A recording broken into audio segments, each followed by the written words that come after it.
Baik, kita mulai ya. Materi H ini tentang e-commerce ya dan m-commerce ya. Kalau E elektronik, M itu mobile ya. Mungkin kalian udah nggak aneh lagi ya tentang e-commerce ini ya. Mungkin kita biasa memakai pakai marketplace ya untuk transaksi e-commerce ya.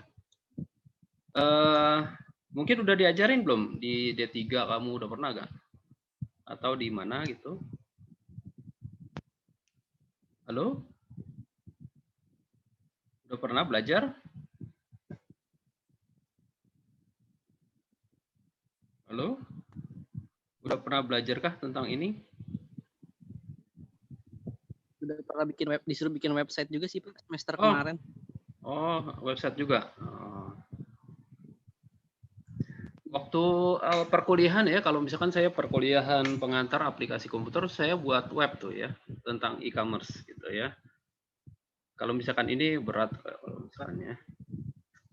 Bukan tutup kali. Baik, kita mulai ya e-commerce dan m-commerce ya. Nah, ini pengertian dari e-commerce ya, electronic commerce gitu ya. Ini proses pembelian dan penjualan. Saya enggak.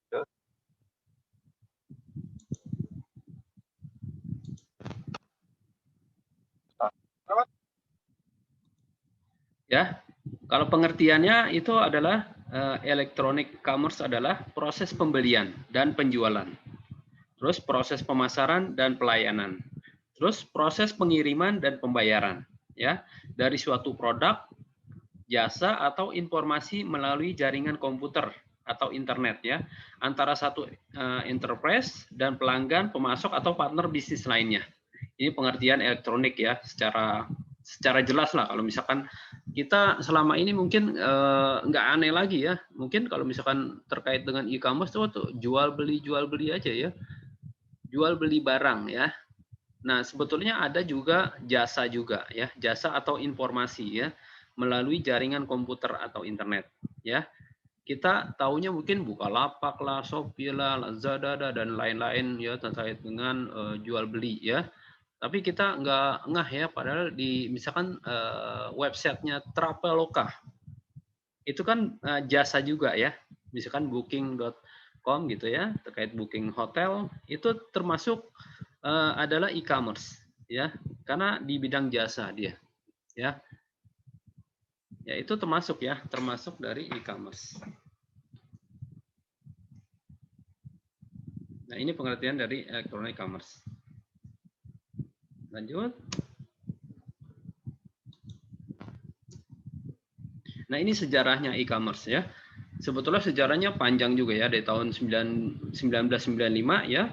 Ini yang pertama adalah portal internet pertama, namanya netscape.com. Yang pertama kali ya, menerima iklan pertama dari perusahaan besar ya, dan mempopulerkan ide bahwa web dapat digunakan sebagai medium baru cara beriklan dan berjualan. Nah, ini idenya di sini sebetulnya ya, di Netscape ya tahun 95. Saya ingat waktu kuliah tahun 95 ini Netscape ya, yang pertama-tama netscape.com gitu ya. Mungkin saya sering mengakses ini ya. Jadi ingat banget gitu ya. Terus tahun 2001 ya. Ini gelembung perusahaan besar berbasis .com ini banyak nih di tahun 2001 ya. Ya, banyak yang tumbang ya. Tapi ada juga yang eksis kayak Amazon, eBay, Expedia, Yahoo ya, dan Google yang stabil gitu ya. Ini tahun 2001 ya. Terus tahun 2006 ini mengalami perlambatan ya. Perlambatan pendapatan sampai 25% ya. Kita tahu bahwa internet masih mahal ya. Kita mengakses internet itu masih dikatakan mahal ya. Jadi masih adanya perlambatan untuk pendapatan di sisi e-commerce ya. Kalau sekarang kan mudah sekali tuh ya, kalau misalkan ada pulsa ya kita bisa belanja ya di e-commerce. Nah, tahun 2007. Nah, ini mengalami kenaikan sampai 23% ya. Kalau diperkirakan 2 triliun dolar. Bayangkan tuh ya dari penghasilan e-commerce gitu ya. Nah, rata-rata sehari 70 juta orang terlibat dalam aktivitas online ya. Ada 140 juta pengirim email, 5 juta menulis blog, 4 juta berbagi musik pada jaringan, 3 juta pengguna internet. Ya, jadi sangat berpotensial sekali nih ya e-commerce. Ya, kalau kita bermain di e-commerce itu kansnya itu lebih besar ya, karena populasinya itu sama juga. Pasar kita adalah populasinya sama juga pemakai internet.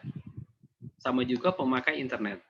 Ketika kita jualan di e-commerce, terus pelanggannya adalah sama dengan, kalau istilah kasarnya, itu adalah sejumlah populasi dari pemakai internet. Nah, itu kelebihannya ya. Ibaratnya kalau misalkan sisi dagang ya, kita punya ibaratnya kalau misalkan ibaratnya semut-semutnya tuh udah ada ya. Kita tinggal taruh gula aja kalau untuk jualan ya. Misalkan kita punya jualan baju gitu ya atau sepatu ya, itu ibaratnya saya ibaratkan sebagai gula ya. Semutnya udah banyak tuh ya. Semutnya udah banyak, tinggal narik semutnya itu bagaimana. Nah, itu teknik-teknik dari digital marketing nantinya. Nah, ini sejarah dari e-commerce ya. Nah, ini kita lihat dari grafiknya ya, ini mengalami kenaikan ya dari tahun 95 sampai 2008. Nah, ini jenis-jenis dari e-commerce ya. Ada B2C, ada B2B, C2C ya. Nah, kalau misalkan B itu kan terkait dengan bisnis, C-nya itu adalah customer ya. Ini jenis-jenis. Nah, kita lihat business to customer, B2C ya. Kita lihat model electronic commerce di mana suatu perusahaan menjual produk atau jasa kepada konsumen. Ya. Menjual jasa, ini perusahaan ya. B-nya itu perusahaan. Bisnis, perusahaan menjual konsumen ya. Pemasok ya ke konsumen. Ya, jadi dikatakan B2C.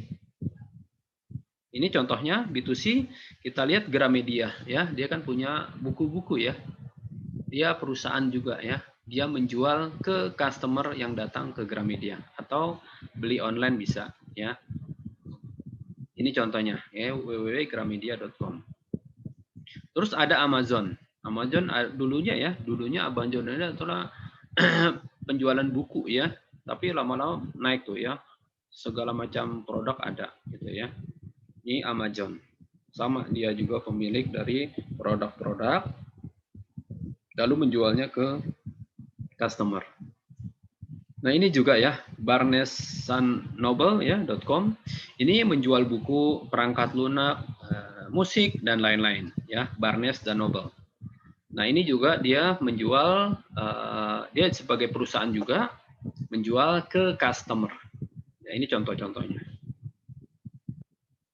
Lanjut lagi, terus Zara.com ya, Zara.com juga ya, dia pemilik dari baju-baju ini, dia menjual ke customer.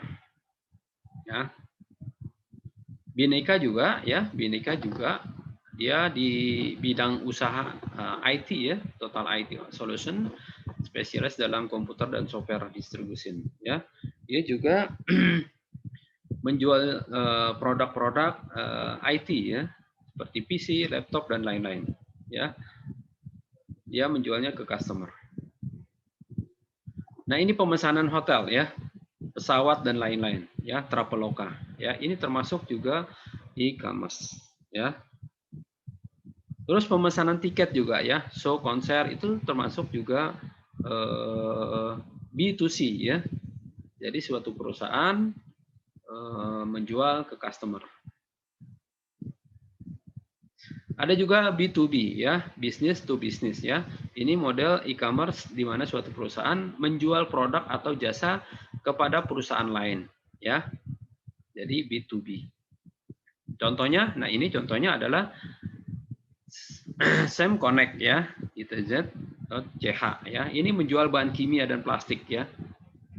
Ini menjual bahan-bahan kimia, plastik juga ke berbagai perusahaan ya. Ini contohnya camconnect.itz.ch. Lanjut Alibaba, ini juga termasuk dia B2B juga ya. Dia menjual juga ke perusahaan juga ya. Selain dia menjual ke customer, dia juga bisa juga ada yang B2B. Alibaba. Terus impor musik ini dulu ya, impor musik ini juga perusahaan menjual ke perusahaan ya, impormusik.com. Terus global market juga ini ya, global market juga menjual ke berbagai perusahaan.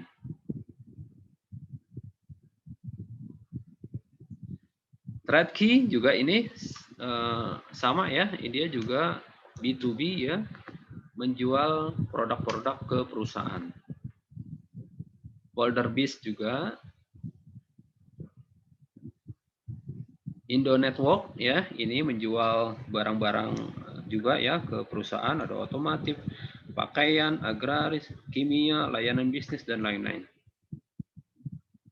Nah, ada customer to customer ya. Ini model e-commerce di mana konsumen menjual ya, bertransaksi langsung kepada konsumen lain ya. Jadi dikatakan C2C ya.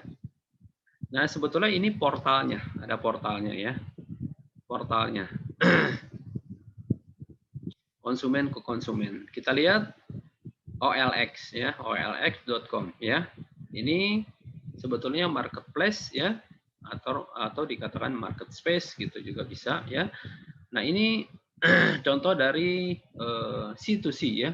Jadi customer menjual produk-produk di marketplace OLX atau Shopee atau Bukalapak dan lain-lain ya, letakkan barangnya lalu dibeli oleh customer. Ini ya. Terus berniaga juga ini Kaskus juga ya. Dulu Kaskus kan bermasalah ya. Waktu itu, nah sekarang kan perusahaan rata-rata kan ketika pembayaran itu langsung ke perusahaan ya. Misalkan kita ke Bukalapak itu biasanya ada PT Bukalapak ya. Bayarnya ke situ ya. Kalau misalkan dulu ini kasusnya adalah dipegang oleh satu orang nih ya. Jadi dibawa kabur. Uangnya dibawa kabur. Nah, ini yang membuat jelek Kaskus. Sebetulnya dia udah dapat pendanaan ya. Pendanaan besar gitu ya.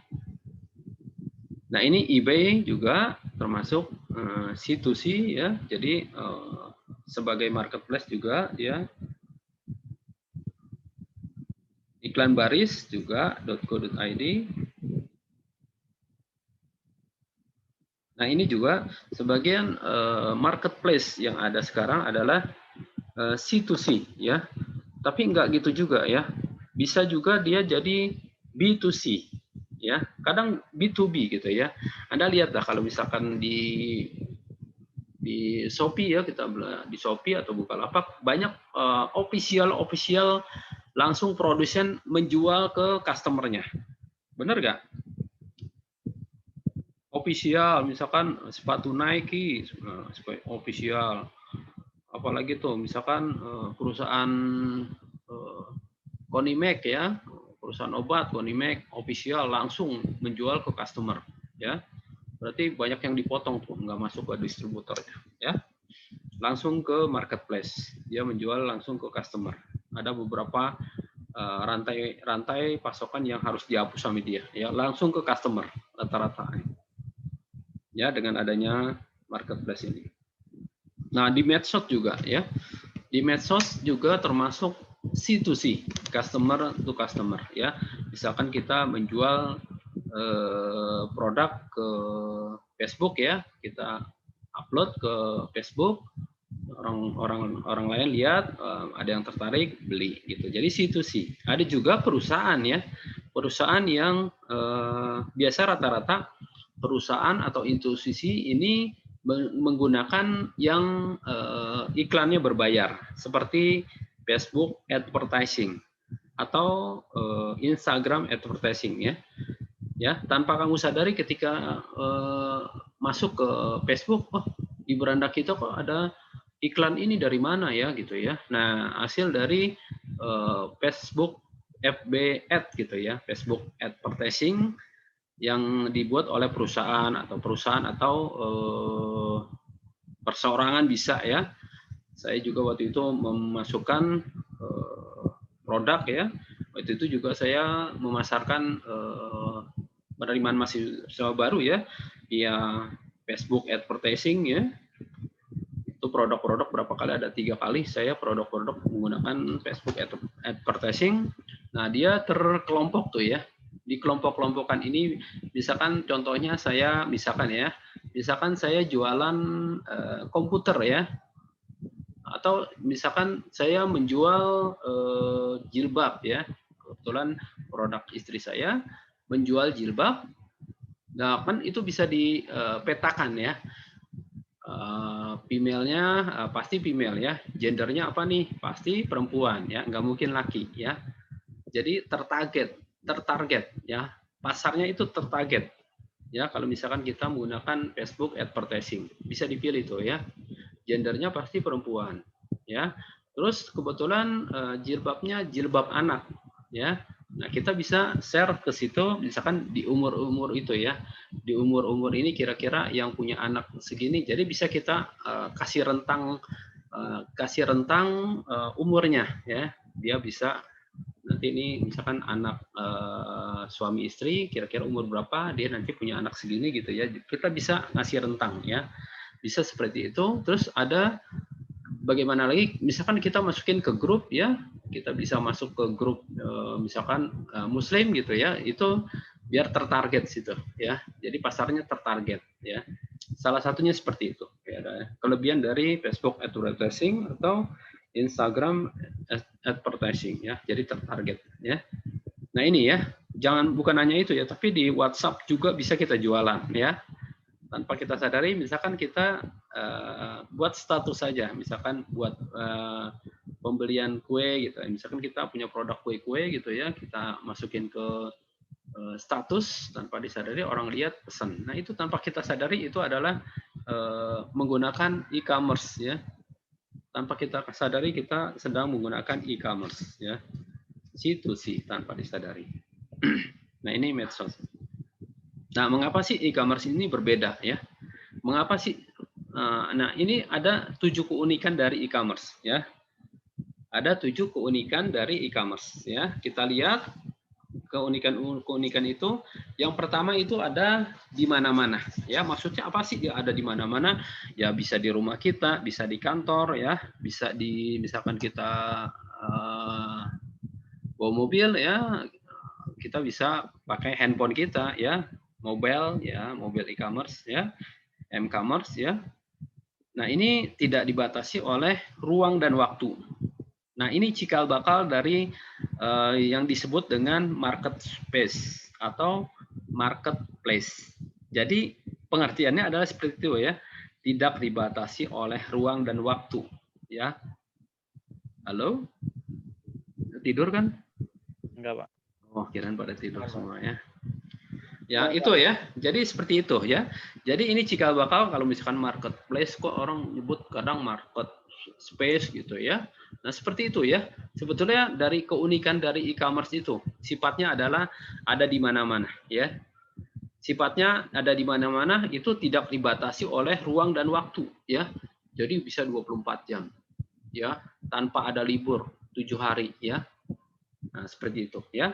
Kita lihat kalau misalkan tradisional ya, yang tradisional itu misalkan toko offline atau radio, televisi, koran, kan ada ya penjualan via radio ya, ada televisi media atau TV mall ya.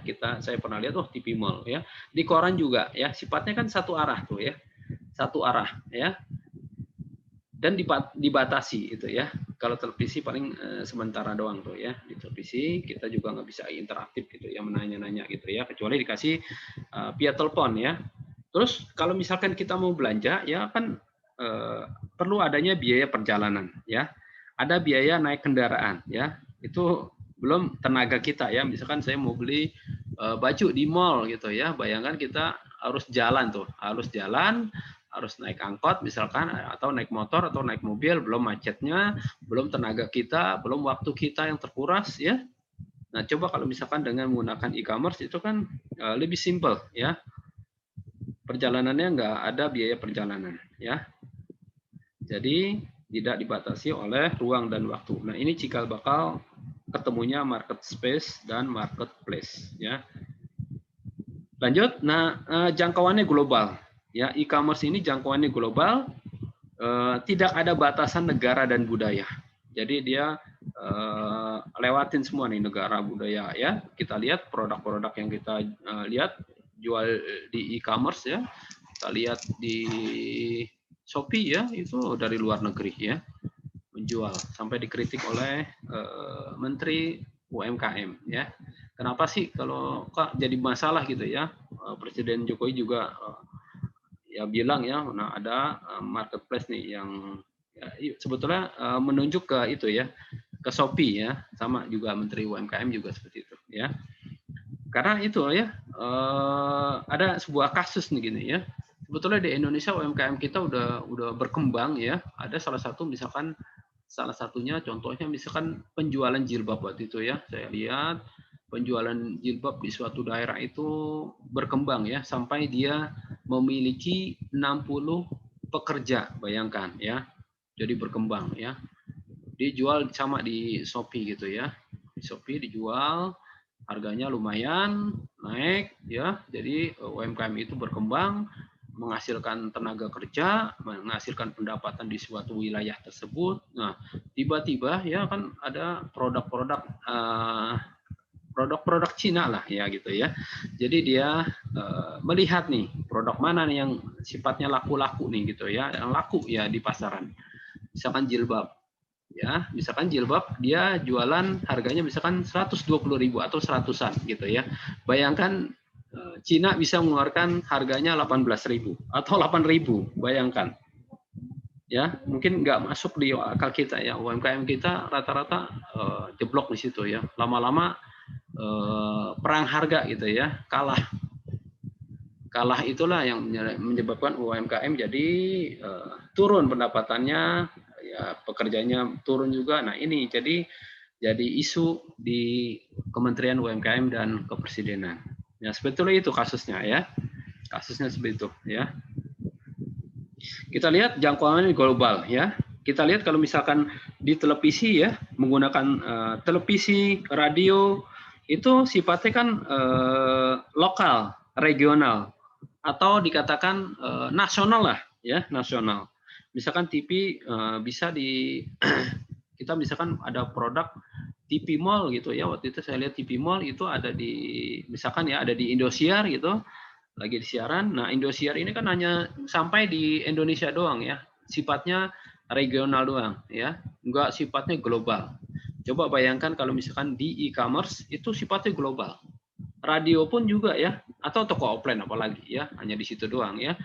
Apalagi radio hanya memancar sampai enggak sampai keluar negeri gitu, sampai jauh ke Eropa enggak ya.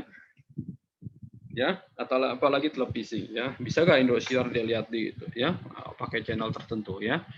Nah, ini kalau misalkan e-commerce kapan aja ya, global ya. Bisa di seluruh dunia ya. Kita buat website e-commerce, lalu kita upload, kita berikan domain, orang lain yang ada di seluruh dunia itu bisa lihat ya, di Eropa, Amerika ya, di Uni Soviet dan lain-lain ya, di Rusia dan lain-lain itu bisa ngelihat ya. Jadi sifatnya global dibanding dengan kita jualan di televisi ya atau di radio ya. Nah, ini yang saya bilang ya, besarnya potensi pasar e-commerce sama dengan besarnya populasi pengguna internet ya, karena sifatnya global ya. Berapa sih pengguna internet di Indonesia? Misalkan ada kalau di Indonesia jumlah penduduknya ada misalkan ada 260 juta orang, hampir setengahnya itu pengguna internet, 130 jutaan ya pengguna internet ya. Jadi itulah pasar kita, bayangkan tuh. Itulah pasar kita ya. Ibaratnya semut-semutnya itu ada 130 juta orang. Tinggal produknya aja, tinggal gulanya aja kita manisin ya biar terjual. Produk apa nih yang akan kita jual. Nah, seperti itu ya, jangkauannya global. Tidak ada batasan negara dan budaya. Terus yang ketiga adalah standar universal ya. adanya standar teknik internet. Kalau misalkan internet itu standarnya sama di seluruh dunia, ya. Beda dengan standar kalau misalkan radio, beda standar di televisi, beda standar di telepon juga beda, ya. Jadi kalau misalkan radio, televisi itu beda standar-standarnya. Standar di Indonesia dengan di Eropa, televisi itu beda, di Jepang beda-beda, ya. Tapi kalau misalkan standar internet itu sama, ya. Kalau misalkan penjualan misalkan di Alibaba.com gitu, apakah sama dengan di sini? Sama sebetulnya kalau misalkan terkait dengan e-commerce, ya. Ya, membuat biaya pasar tuh ya, memasukkan barang ke pasar di sisi penjual rendah. Dan biaya pencarian produk kalau kita search ya di sisi pembeli itu rendah ya, dibanding dengan kita keluar beli barang di mall dan lain-lain itu lebih tinggi ya. Ini lebih rendah sisi pencarian produk ya. Nah ini ya standarnya universal. Terus yang keempat ini kaya manfaat ya. Informasi produk dalam bentuk narasi, gambar, video ya. Kalau misalkan offline sebetulnya ada banyak kelebihan ya. Ada banyak kelebihan ya. Kalau misalkan offline kita bisa pegang ya. Kita bisa pegang barangnya, misalkan kita beli baju, kita bisa pegang ya, kita bisa ngerasakan, bisa sedengin ya. Tapi jangan salah, kalau misalkan sifatnya ya, semakin banyak audien yang dapat dijangkau, bayangkan ya, pesan yang dihasilkan itu jadi tidak kaya manfaat. Jadi kebalikannya. Kalau misalkan orangnya banyak gitu ya, misalkan ya tentunya pelayanannya jadi nggak maksimal ya. Jadi tidak kaya manfaat ya. Ya. Kalau kaya manfaat kan informasinya produk kita tahu, narasinya tahu, gambar videonya tahu ya. Kalau misalkan di offline lebih ya, di offline itu lebih bisa ngerasain barangnya dan lain-lain ya. Tapi kalau misalkan audiennya banyak jadi tidak kaya manfaat. Kebalikannya ya. Nah ini kaya manfaat ya. Kalau misalkan wanita kan kalau beli barang seperti itu ya, lebih suka datang ya ke mall gitu, lihat-lihat, sedengin gitu ya. Sifat wanita itu ya, perasa ya. Kalau laki beda ya. Ya, kalau misalkan kita lihat kalau misalkan wanita kan seperti itu ya. Kalau misalkan barang, misalkan kita nyari nih barang di mall ya. Kalau misalkan di mall itu misalkan beli baju gitu ya. Ternyata barangnya kosong ya. Asal boleh itu kalau wanita itu kalau misalkan itu nanya lagi ya. Mas, tolong dong, mungkin di gudang kali ada ya. Seperti itu kan. Kadang sifat penasaran wanita beda dengan laki-laki. Kalau misalkan laki-laki beli baju, oh enggak ada ya udah ya. Banyak kok nyaring. Kalau wanita enggak seperti itu ya. Jadi ada sifat yang berbeda di situ ya. Pakai rasa gitu ya kalau wanita. Nah, ini kaya manfaat ya. Jadi ke situ-situ ya. Yang kelima ya, jadi interaktif ya. Yang kelima adalah interaktif ya. Nah, teknologi ini bekerja melalui interaksi dengan penggunanya ya. Kalau tradisional ya, misalkan televisi tidak bisa melontarkan pertanyaan ya. Apapun kepada penonton atau bercakap-cakap kecuali pakai telepon ya. Ini yang tadi saya bilang ya. Interaktif ya. Jadi apalagi sekarang ya, misalkan kita jualan di Instagram live gitu ya, ada di Shopee juga live gitu ya. Jadi kita bisa bercakap-cakap atau bisa kita pakai chat-chat gitu ya untuk nanya-nanya barang ya. Nah ini interaktif ya sifatnya. Terus 5 kepadatan informasi ya. Yang dimaksud kepadatan informasi ya, biayanya lebih transparan ya. Beda kalau misalkan di offline ya.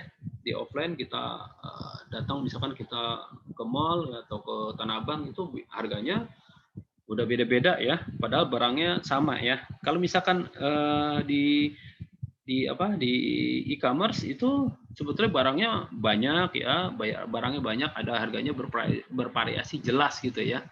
Mungkin kalau misalkan harga 15.000 ya 15.000 harus kita bayar gitu ya. Mungkin nggak bisa ditawar-tawar lagi ya. Beda kalau misalkan di luar mungkin masih bisa ditawar-tawar ya. Tapi kepadatan informasinya ini yang penting ya, lebih transparan ya. Kita kan nggak tahu misalkan kita beli produk laptop gitu ya. Kita misalkan jarang beli produk-produk seperti itu ya. Nah, alangkah baiknya kalau misalkan kita mau beli produk-produk seperti itu yang sifatnya kita nggak tahu ya, masih awam terhadap produk itu, alangkah baiknya kita cari-cari dulu ya di Shopee atau baru kita datang ke mall atau ke tukang-tukang toko-toko ya, toko-toko laptop. Jadi kita bisa tahu ya harganya. Jadi bisa membandingkan, oh ini harganya segini ya. Jangan langsung, alangkah baiknya seperti itu ya. Jangan langsung kita ke offline-nya gitu ya. Kita tanpa tahu tuh harganya berapa. Nah, itu kelebihan dari yang online ya, e-commerce ya. Harganya lebih transparan.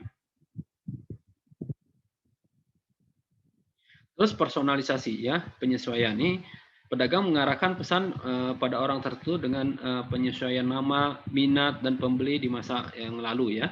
Ini kalau misalkan ini kita bisa ya, kalau misalkan di Shopee kita bisa lihat kita misalkan beli produk ini terus harganya ini bisa yang paling rendah mana gitu ya. Nah, ada juga dari hasil personalisasi penyesuaian ini bisa di-trace ya, misalkan orang ini belanjanya dalam sebulan ini produk-produk A, B, C, nah itu bisa disimpulkan, jadi bisa disesuaikan ya, jadi bisa oh ini minat orang ini adalah ini nih, oh ini nanti akan di akhir bulan kira-kira dia akan membeli ini, itu bisa di manage seperti itu ya. Beda kalau misalkan di offline ya, di offline kita nggak jelas gitu ya, karena nggak ada database ya di situ ya. Ketika datang offline ke toko, ya dia lagi gitu. Apakah belinya itu terus gitu ya? Enggak juga ya. Karena nggak ada database-nya ya. Kalau misalkan ini kan jelas nih, misalkan saya beli buku, ya, oh mungkin bulan depan dia akan beli buku lagi gitu, bisa diperkirakan ya. Personalisasi penyesuaian. Dan bisa diarahkan ke orang-orang tertentu. Misalkan ya, kalau misalkan kita beli di buku ya, beli buku di Amazon, misalkan nggak ada ya, dia akan mengarahkan produk-produk yang lain yang sejenis sama ya. Misalkan buku tentang sistem informasi digital gitu ya, nanti dia akan mengarahkan dengan pengarang yang lainnya gitu. Ini penyesuaian ya. Terus 7 ya, teknologi sosial ya. Nah, ini generasi pengguna konten dan jejaring sosial ya. Ini kelebihan dari e-commerce juga ya. Ini teknologinya sosial ya. Kalau misalkan dulu ya, dia sifatnya one to many ya. Misalkan kita menjual produk rumah ya, misalkan rumah atau produk apa ya gitu ya. Menjual televisi ya, kita mau pasarin di koran ya. Itu kan jadi satu arah tuh ya, di koran untuk orang banyak ya. Misalkan saya masukkan di pos kota ya. Di pos kota saya pasarkan laptop saya gitu ya. Nah, itu kan sifatnya jadi one to many ya, one to many. Satu arah, satu untuk banyak. Tapi kalau misalkan ini ya kita lihat many to many. Ya, many to many. Sifatnya banyak ke banyak ya, dengan apalagi dengan adanya jejaring sosial ya. Lebih banyak, many to many ya. Bayangkan kalau misalkan kita punya produk, siapapun bisa membuat itu ya. Siapapun bisa membuat itu, kamu aja bisa ya, bisa buat aja buat status jualan buku nih, jualan baju pre-love gitu ya dan lain-lain gitu. Itu bisa ya, siapapun bisa ya. Beda kalau misalkan yang dulu ya, one to many ya, sifatnya one to many. Jadi dengan adanya teknologi sosial lebih berkembang lagi ya, dengan adanya teknologi sosial ya. Nah, itu tadi ya 7 sifat keunikan dari e-commerce. Nah, ini konsep ya pada e-commerce ya, pasar digital dan barang digital ya. Nah, ini pertukarannya informasi langsung, cepat, gratis, transparan ya. Kalau misalkan digital ya. Kalau misalkan produk yang bukan digital ya, itu nggak bisa langsung, nggak bisa cepat, gratis dan transparan ya. Misalkan kita beli MP3 musik gitu ya, bisa itu bisa dikirim langsung ya via email lalu dibayar, atau kita download gitu ya, tapi bayar dulu gitu ya. Seperti itu ya, langsung cepat, gratis, transparan ya. Dibanding dengan misalkan itu pakai CD atau piringan hitam, piringan ya, pakai piringan. Nah itu kan kita harus membeli dulu ya secara fisik ya. Kita harus datang dulu bawa itu. Kalau ini kan via digital dikirim. Nah, terus sangat fleksibel ya dan efisien. Biaya pencarian dan transaksi berkurang ya. Kita bisa nyari di mana aja, di Google aja cari itu, misalkan harganya berapa bisa ketahuan ya. Biaya perubahan harga juga ya. Terus pemberian harga yang dinamis ya, nggak kaku seperti di offline ya. Terus disintermediasi, hilangnya perantara ya, distributor, pengecer ya, seperti ini ya. Bayangkan ini yang tadi saya bilang ya, misalkan ada langsung perusahaan manufaktur menjual ke customer. Ini kita lihat di official di Bukalapak ya, dia official langsung ya, manufaktur langsung menjual ke customer. Bayangkan rantai pasokan yang akan dipotong ya, distributornya. Kedua retailer ya. Bayangkan kalau misalkan dengan menggunakan distributor retail, manufaktur, distributor retail ke customer. Membutuhkan cost-nya 48,50. Manufaktur langsung ke retail, langsung ke customer 40,34. Bayangkan ketika manufaktur ke customer, ya 20,45. Jauh sekali ya, hampir setengahnya. Ya, rantai pasokannya langsung seperti ini dengan adanya e-commerce ini ya. Nah, ini konsep pada e-commerce. Produk digital di pasar global ya. Produk digital ini produk yang dapat dikirim ya. Jangan salah ya, produk digital ini produk yang bisa ibaratnya soft copy lah gitu ya. Produk yang dapat dikirim melalui jaringan digital ya. Itu yang maksudnya produk digital. Terus biaya produksi untuk menggandakan produk hampir tidak ada ya. Bayangkan tidak ada nih biaya produksinya. Bayangkan misalkan saya menjual MP3 ya. MP3 saya misalkan isinya MP3 tentang ceramah-ceramah ya. Lalu saya misalkan tentang pelajaran juga ya. Saya letakkan di mana, misalkan di download ya, di tempat untuk download, misalkan di Google Drive saya. Kalau misalkan mau download, kamu harus bayar dulu. Kira-kira ada nggak biaya produksi? Nggak ada kan? Nggak ada sepeser pun biaya produksi ya.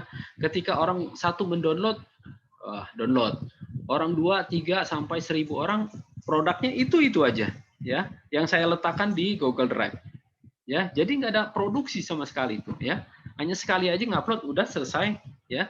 Orang lain bisa mendownload ya, berapa orang, ribuan orang bisa mendownload, nggak ada biaya produksi itu ya. Cuman sekali aja, cuman saya buat MP3-nya, lalu saya upload ya ke Google Drive. Silakan mau download, silakan mau beli ya, silakan, ada user password, nanti bayar ya, atau lisensinya gitu ya.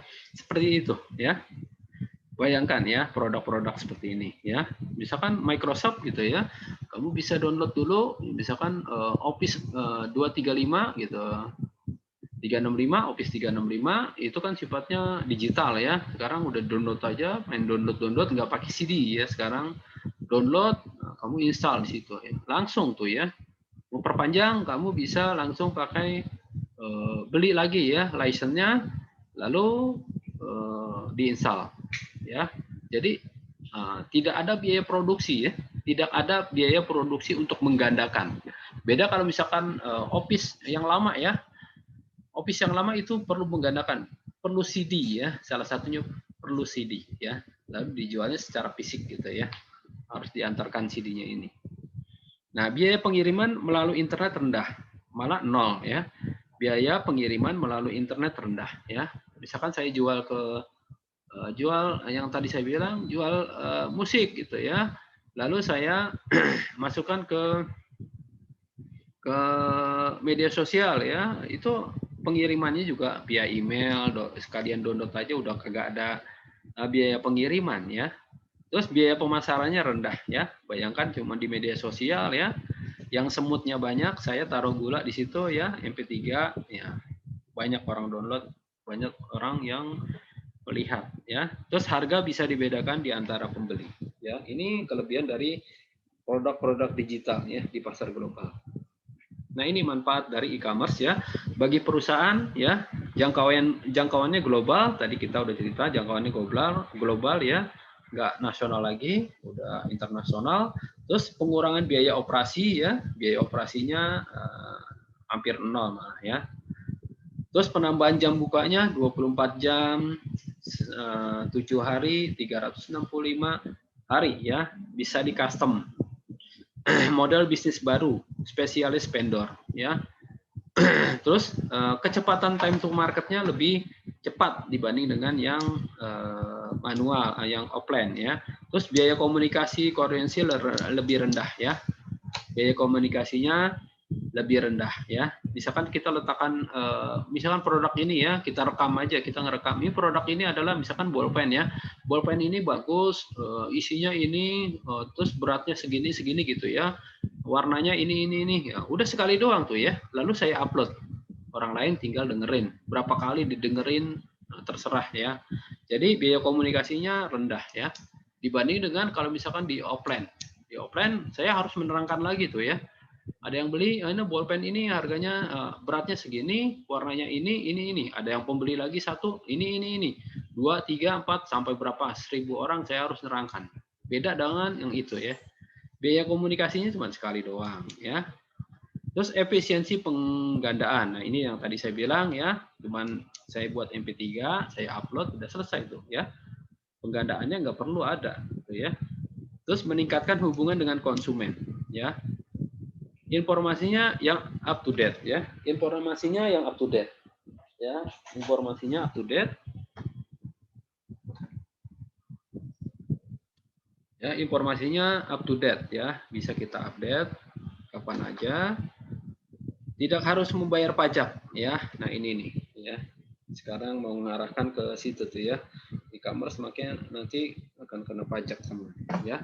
Ini biaya usaha fisik ya, tidak harus membayar pajak. Ya, kita buat produksi ya MP3, kita kirim aja itu lewat kan pajak-pajak. Ya, terus di mana saja, kapan saja ya. Lebih banyak pilihan produk dan jasa ya dibanding dengan yang di offline ya. Harganya lebih murah. Pasti lebih murah, kita bisa ada variasi harga di situ ya, cari yang lebih murah. Terus pengiriman, penyampaian segera, ketersediaan informasinya, wahana komunitas elektroniknya kuat gitu ya. Terus personalisasi sesuai selera kita, tidak dikenai pajak penjualan. Nah, ini bagi konsumen ya. Kelebihannya, kelemahannya nih ya. Kelemahannya salah satunya kurang keamanan ya. Kurang keamanan yang pernah saya cerita ya waktu pertemuan di cyber security ya, ini seperti itu tuh yang saya beli di Bukalapak ya. Seperti itu, banyak kasus-kasus penipuan di situ ya. Terus kurangnya keleluasan pribadi ya. Kalau misalkan kita kan mau beli barang itu kan asal boleh kita mau pakai ya.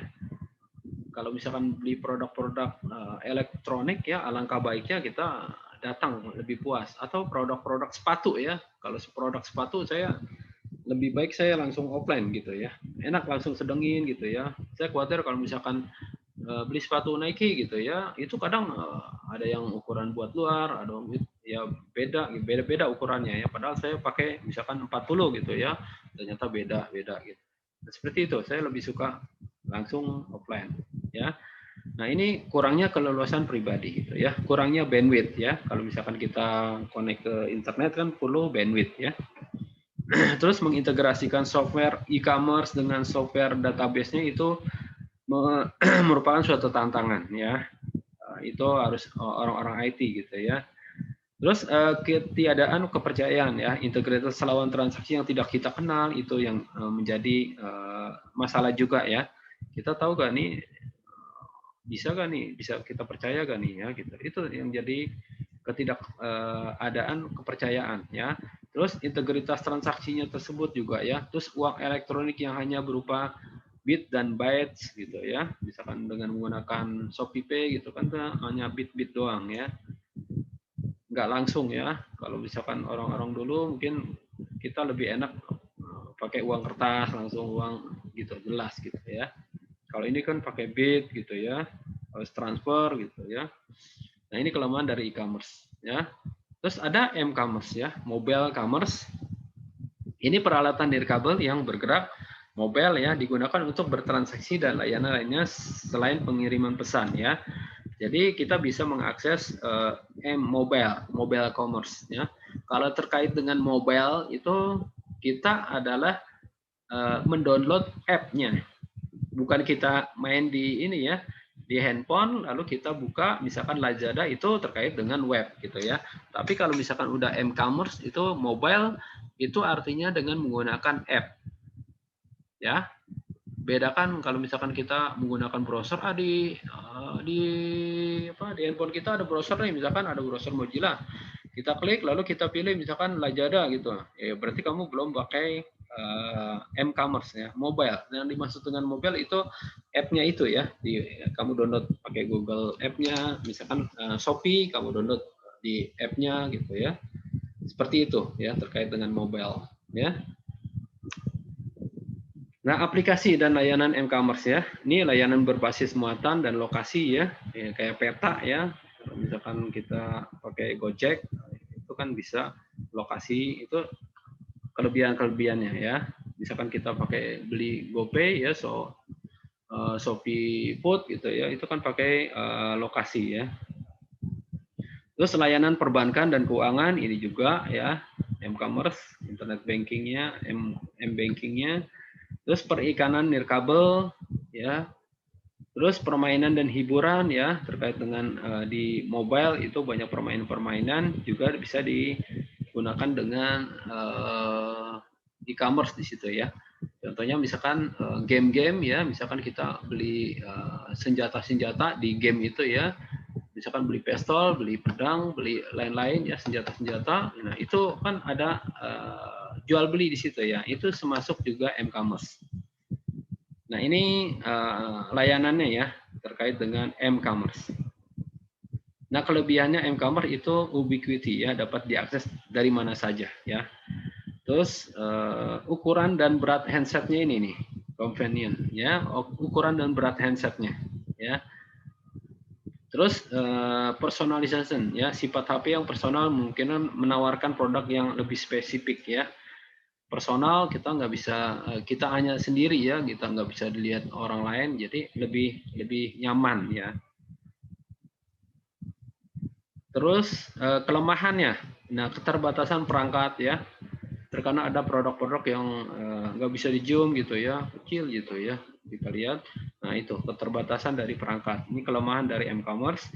Keragaman perangkat dan sistem operasi yang berbeda-beda ya. Terkadang pakai iPhone gini gitu ya, lihat nggak jelas, pakai Samsung gini gitu, beda-beda ya. Nah tingkat pencurian ya, ini juga kelemahan dari m-commerce. Ketika handphone itu dicuri kita nggak bisa ngapa-ngapain lagi tuh ya.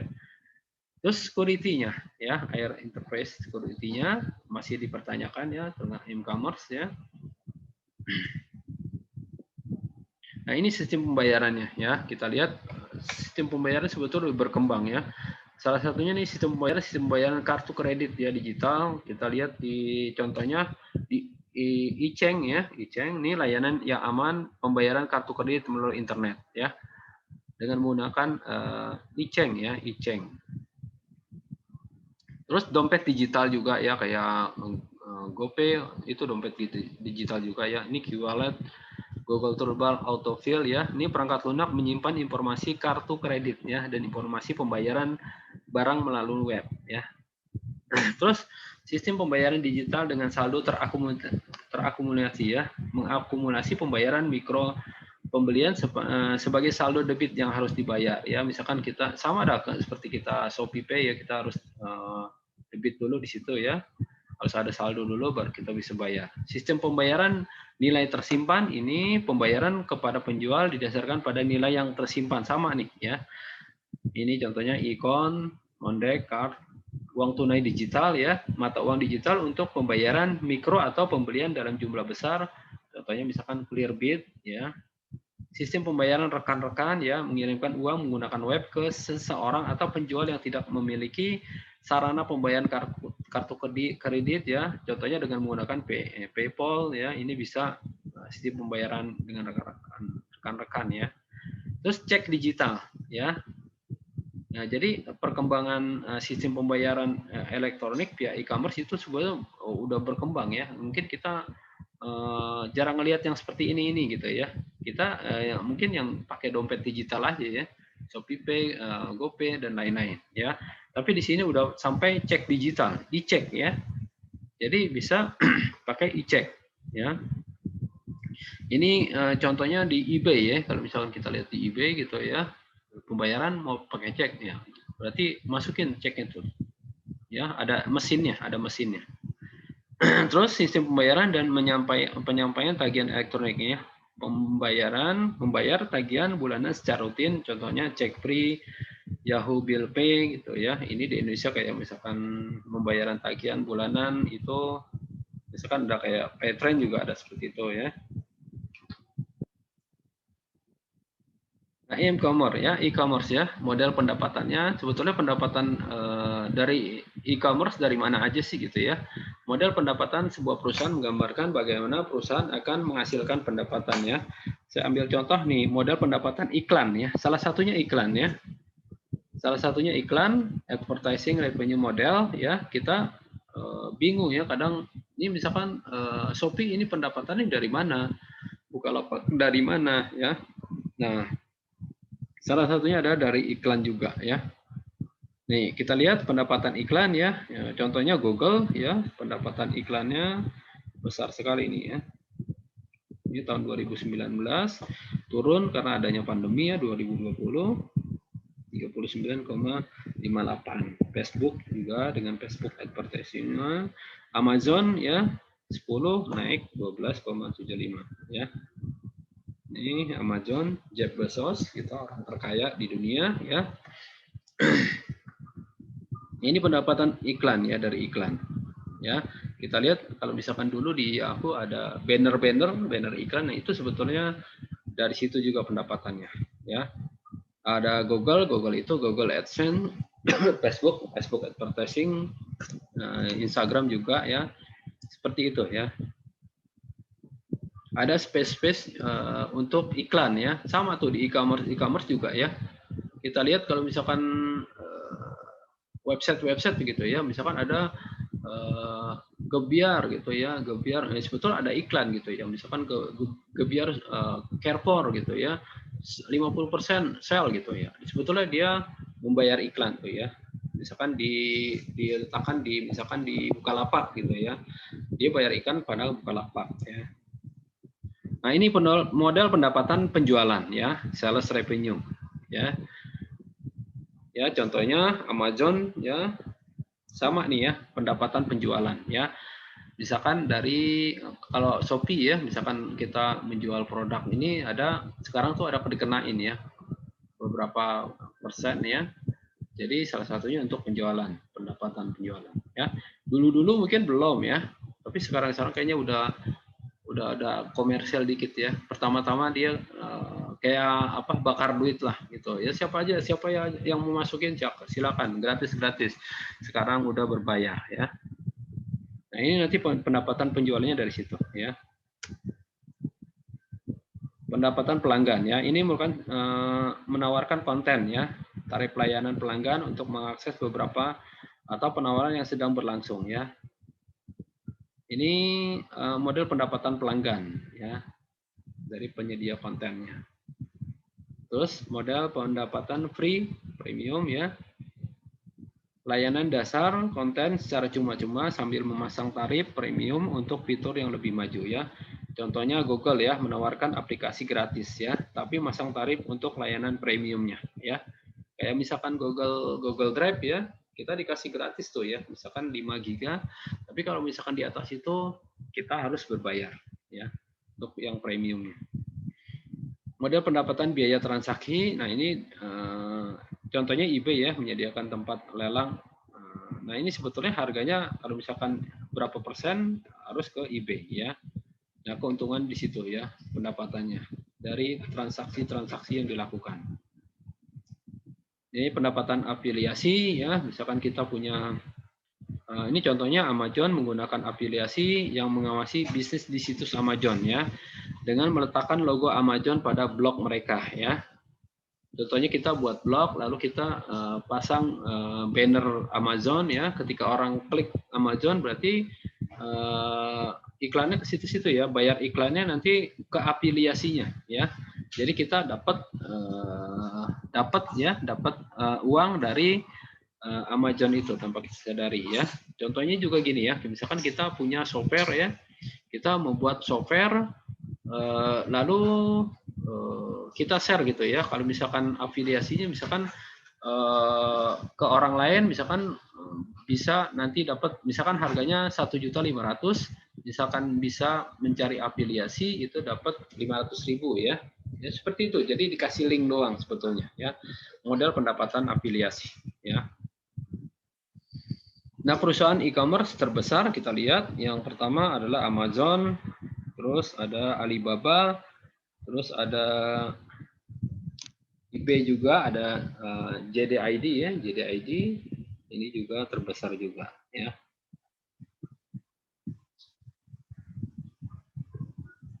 Nah, sampai sini ada pertanyaan terkait dengan e-commerce?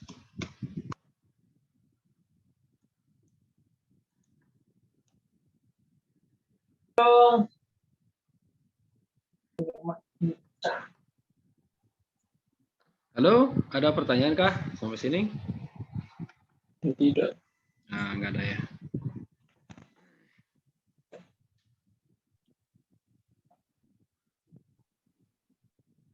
Ada pertanyaan? Kalau nggak ada, saya foto dulu ya.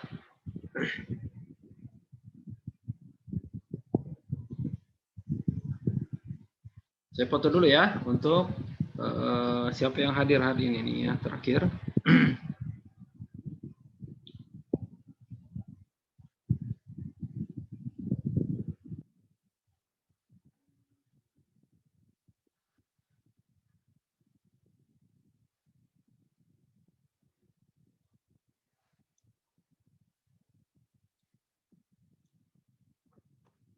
Kayak udah ngantuk semua nih ya.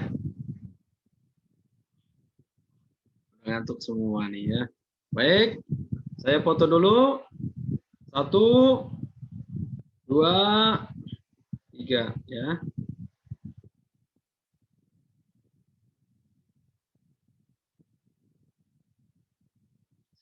Selanjutnya, bentar. Saya foto lagi.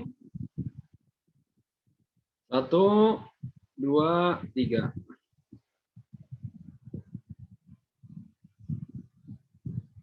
Baik, nggak ada pertanyaan ya. Kalau nggak ada, saya akhiri ya pertemuan hari ini. Terima kasih. Assalamualaikum warahmatullahi wabarakatuh. Waalaikumsalam. Waalaikumsalam warahmatullahi wabarakatuh. Ya, terima kasih ya. Pak. Ya.